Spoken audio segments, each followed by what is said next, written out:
Let me tell you something personal now. My name is Peter Anthony. Back in the late 1980s, I had a near-death experience that changed the way I think about life forever.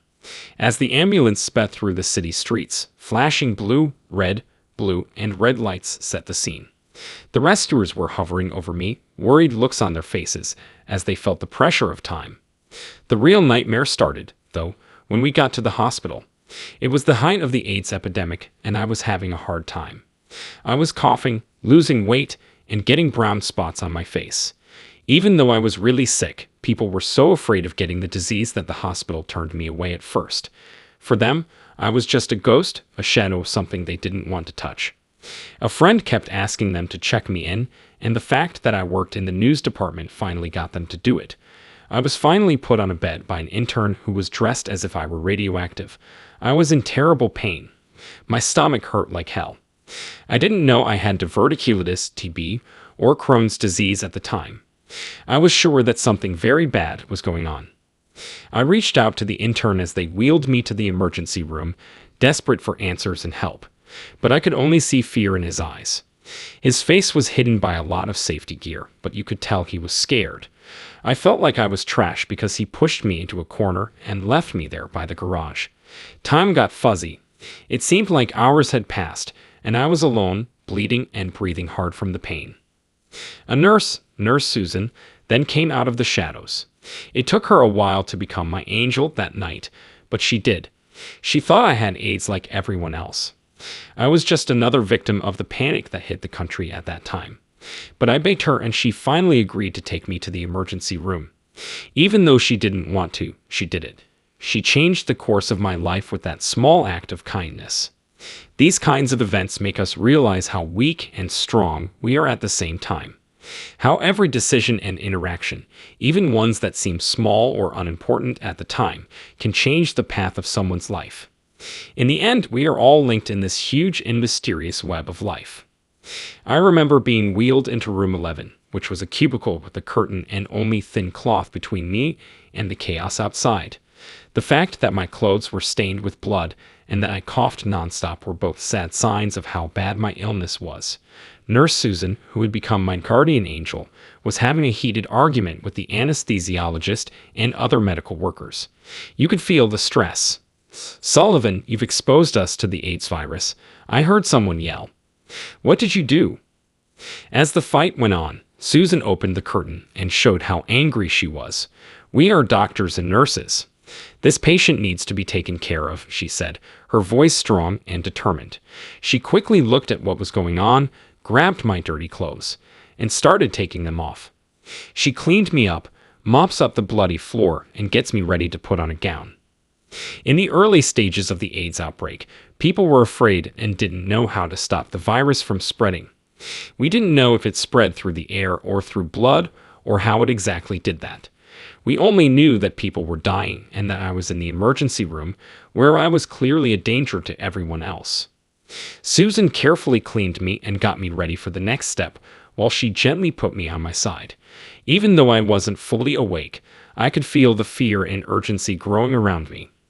As they rolled me into the operating room, I saw the doctors, nurses, and anesthesiologists running around, and I could tell they were in a lot of pain. It was clear how serious the situation was. My stomach was in terrible pain, and blood was still flowing out of control. When I was on the surgery table, the cold metal made me shiver. "This is going to hurt," the doctor told me in a gentle but steady voice. In an instant, the world got darker, and I lost awareness. In that thin air between life and death, I saw what was going on from above like an ethereal witness to my own battle. The surgery room spread out in front of me like a 3D map. I could see the name tags on the doctors, even though their masks covered their faces. I could also hear the clock and see the tools on the cart. Feeling like I was floating above my body, I felt a strange link to it. I felt like I was being pulled toward a tube that was spinning. I would come to call it the bullseye. I felt like this tube had a magnetic pull that drew me in. As I was pulled toward this tube, familiar faces started to come out of the swirling vortex. There was my dead sister, as well as family, friends, and even my third-grade teacher. They made me feel so welcome and warm when they welcomed me. No one judged or asked questions. It was like they were saying, "Welcome," with their hug. "Welcome to your new home. Join us." At that point, the change seemed normal and unavoidable. The spirit world and the physical world came together, and I gave in to the experience, accepting it with ease and without any doubt. As I went deeper into the tube, I had a stunning vision of mathematical codes dancing around in a way that mesmerized me. There were more than just numbers here. I now call them angel codes. Patterns like 222, 333, 444, and 999 are spinning around me in the middle of a medley of sounds and colors I can't describe. The sounds and colors were hard to describe, and they seemed to mix into a deep frequency that connected with the very core of being. Each code felt like a piece of global knowledge that taught me things on a level I could hardly understand. This all-encompassing experience was like a crash lesson in how smart people are as a whole. While I was in that tube, I thought about Einstein, Darwin, my teachers, and even the priests from when I went to Catholic school. It felt like my mind was growing beyond the limits of my own experience, bringing together knowledge from all over space and time. It felt like a direct download of all the universe's information, from having no knowledge at all to racing to full enlightenment. As I accepted this experience, the changing colors and symbols in the tunnel led me to a deep understanding. From the time we take our first breath until we die, every moment of our lives is carefully recorded.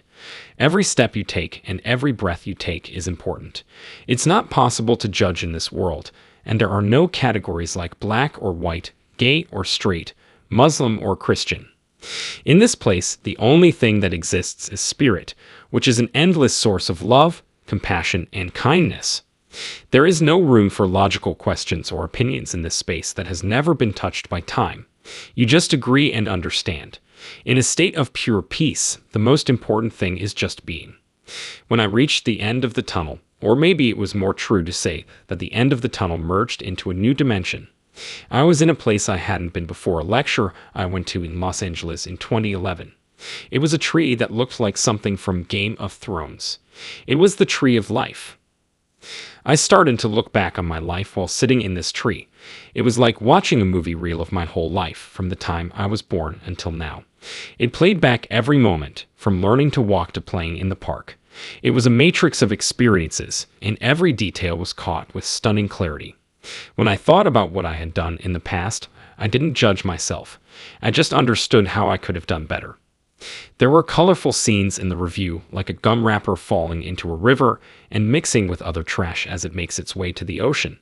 This small, seemingly pointless action became a metaphor for how one small action can have big effects on the world in ways I hadn't thought of before. In this deep state of awareness, I understood that everything I do, no matter how small or unimportant it may seem, is logged and has an effect. When you got to the other side, it was clear that everything was linked.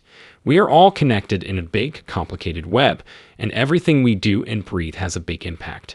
There is a universal tapestry that records everything, even when it seems like no one is looking or caring. Every action affects the whole. As my life review went on, I thought about many times in the past that didn't make me feel ashamed or proud. It was more like I saw them with a distant clarity that said, "You could have done better, Peter."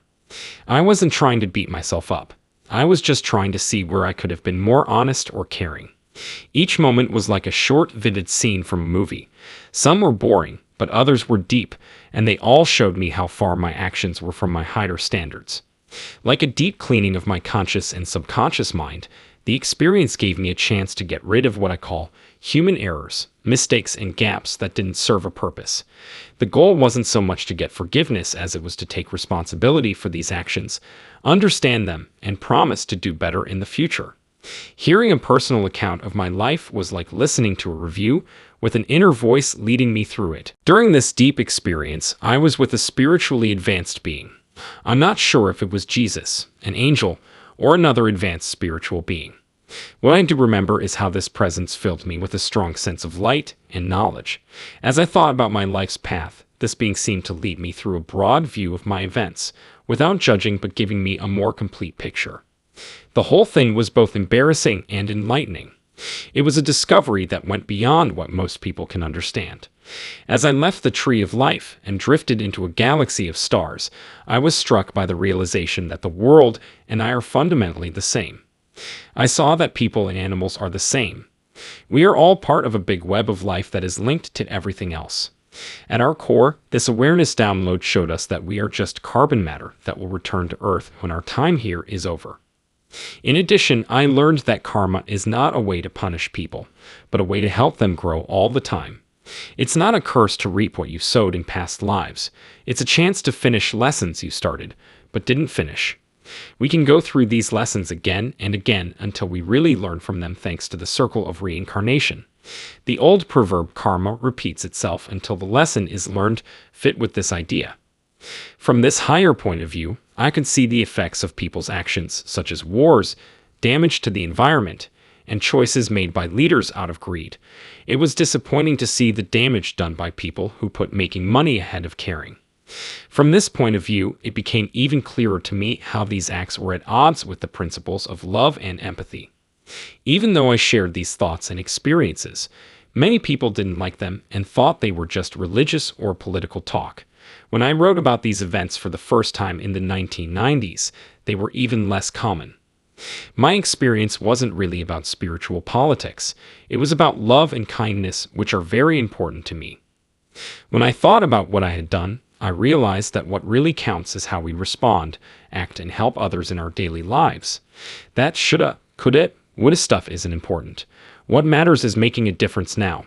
No matter how much doubt and criticism I face, I try to be kind and caring.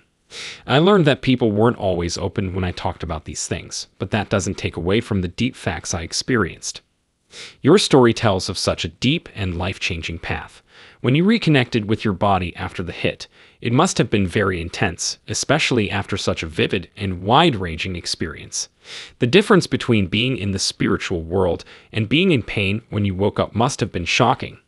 It's clear that your near-death experience not only helped you understand things more deeply, but it also led you to make great spiritual and personal discoveries. The lessons you learned about how everything is linked and the feeling that no one was judging you all seem to have had a big impact on how you see the world. Dealing with doubt, health problems, and being alone afterward sounds like it would be very hard. It breaks my heart to hear that your experiences and the way your body changed because of them caused confusion and a lack of closeness with the people around you. Support from people you didn't expect, like the woman who understood what you were going through, seems to have been a key moment of connection and recognition. Your journey to apply these ideas to your life, especially through numerology and psychic readings, shows how strong and determined you are. It shows how strong and caring you've become that you were able to use your readings to help other people while you were going through your own problems. The story of Peter's trip is very deep and moving. His story shows how hard times like these can change people, changing what seems like the end into a new beginning full of purpose and service. His ideas about life, being kind, and how our actions have an effect on others hit home for me. I hope that his story can give people who are going through hard times hope and direction. If you ever want to talk more about or look into similar experiences, I'd love to have those chats with you.